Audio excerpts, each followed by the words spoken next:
Most 9 to 5ers don't fail at this business because they're not trying hard enough. They fail because they bring the same habits that made them great employees into a business that ultimately punishes those habits. So what I'm going to do is over the next few minutes, I'm going to show you what those habits are, how to avoid them so they don't become something that innocently kills your odds at success with this business. What's going on? If you're new around here, my name is Mike Mak, founder of AutomatedCleaningBusinesses.com.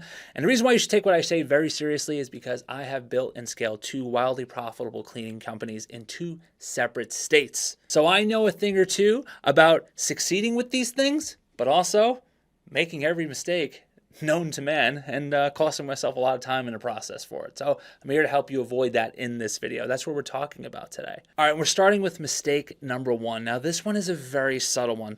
So what this mistake looks like, I'll describe it first, is you're someone who's like, okay, I'm ready to do this thing. I'm gonna roll up my sleeves. I'm gonna get my hands dirty. I'm gonna get some business cards made on Fiverr, and then ultimately I'm just going to start passing them out to everyone I know. I'm going to get a couple of accounts. I'm really going to feel my way through things. See, this right here, my friend, is a massive, massive mistake. And why would you say that? I mean, what's so wrong about printing some business cards and sending them out and then just telling everyone you know? Well, that's not necessarily the thing that is going to hold you back. What worries me more than anything is you are creating something I like to call side hustle energy. And what that is you putting out a vibe that you are just someone who they can hand post-construction jobs to, someone you can hand move in and move out cleans, but you're not the company they're going to go to hand over a $5,000, $7,000, $10,000 per month contract. You know why? Because those people, those folks, they are looking for a professional company. See, a professional company and a side hustle, these are 2 completely different animals. See, the side hustle company is going to be led by a founder who is doing everything for themselves. Again, just picking up any job that they can, picking up a little bit of residential, a little bit of commercial, a little bit of everything because it's a side. Yeah, I'm just hustling. I'm just trying to make it a reality. I'm just making it happen. And while I do command that hustle, that was a huge mistake I made in the beginning. Because of that, I was deterring the right clients. See, listen, if you're getting into commercial cleaning, office cleaning, the clients you pick are going to determine how great this business is for you. So if you want those high ticket accounts, you have to position yourself like a high ticket company. And you're not going to do that with side hustle energy. Okay, so mistake number 2. See, this one is another silent killer because it feels innocent. You are just getting into a game. You are a cleaning business owner. I do the quotation marks because you think your job is to service all the needs of all things cleaning, right? Everyone who needs cleaning, you're a cleaning business owner. You see someone who's looking for cleaning and then you think, go get it. It's a job. Let's go. Humble beginnings. We got to get started. But what I'm here to tell you out of love is that is a waste of time. It's a waste of energy. Instead, you must specialize. Do not do anything other than your focused cleaning. Don't take on power washing jobs. Don't take on post-constructions. Don't subcontract for somebody else. No, if you're going to build a commercial cleaning business, a high-ticket cleaning business, just focus on the right clients. If you do that, you will grow this business so much faster. I mean, that was my reality. My reality, I never did residential, but I was taking on all these small clients and contracts thinking I'm growing, right? Because the sales bells are ringing and everything is good. But in reality, my wife and I were just busier. That's it. We weren't making more money. It wasn't until we specialized and we made that shift into high ticket commercial that everything completely changed for us. And I'm telling you something right now. There was no difference in skill set. There was no difference in, anything really, going from $500 office cleans to $5,000 per month office cleans. The only thing that changed was our positioning. See, we specialized in being the high ticket company. We specialized in only servicing these office. We got to know their pain. We got to know everything about our ideal client.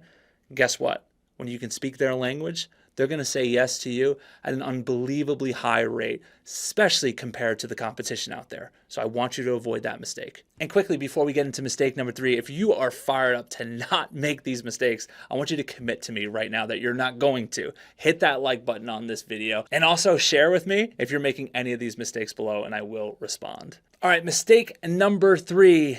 Okay, this one here actually looks smart on the surface, right? And I think most of these could kind of qualify as like, okay, this does look smart. And this one's going to hit close to home for some of you. Those of you out there who are just, let's say, high C on the DISC score. If you scored high C on the DISC score, you're going to be super analytical. You're going to be someone who is just like, hey, I just want to get all my ducks in line. I just want to make sure that I'm making the smart move because I can't look stupid. I can't look silly.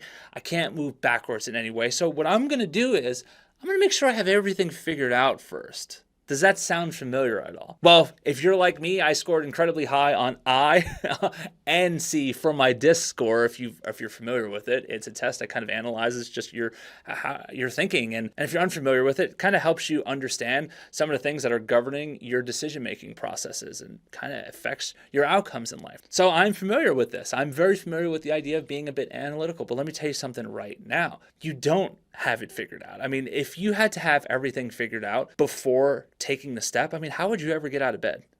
Seriously.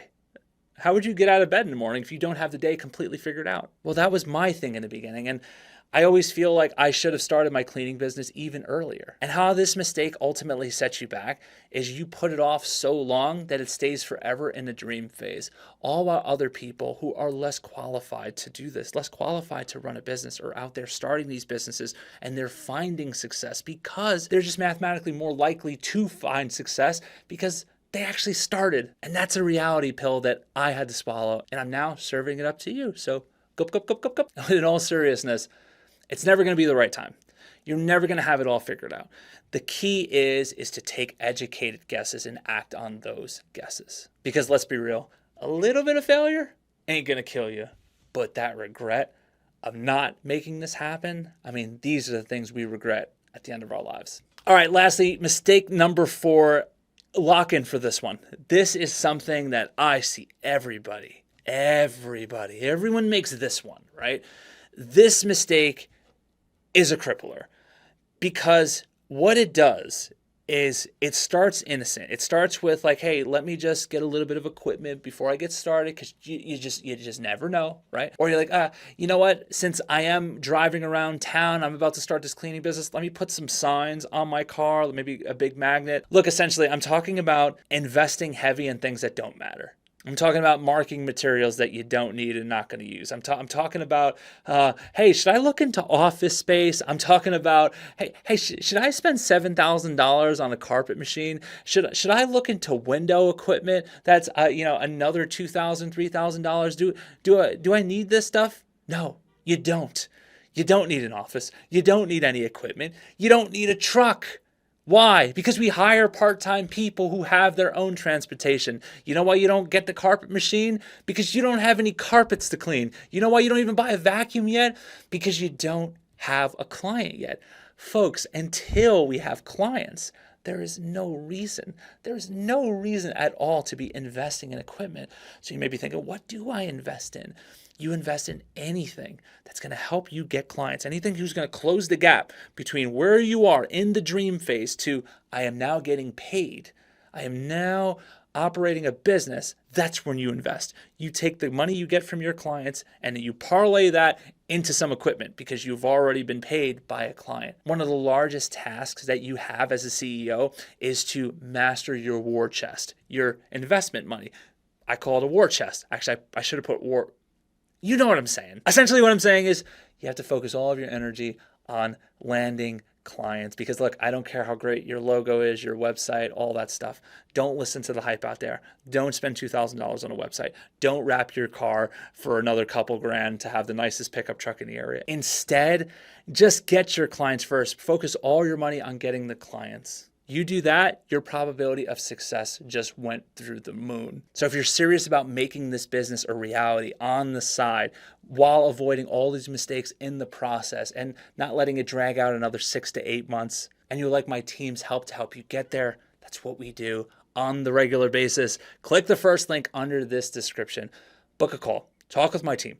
See what we do, how we can help you get there in a very condensed amount of time. You have nothing to lose and everything to gain. There, team. I said something corny and cheesy. Anyway, if you'd rather just hang out on YouTube University, that's totally cool too. Watch this video right here. it's going to be worth it. I'm over there. Don't leave me hanging.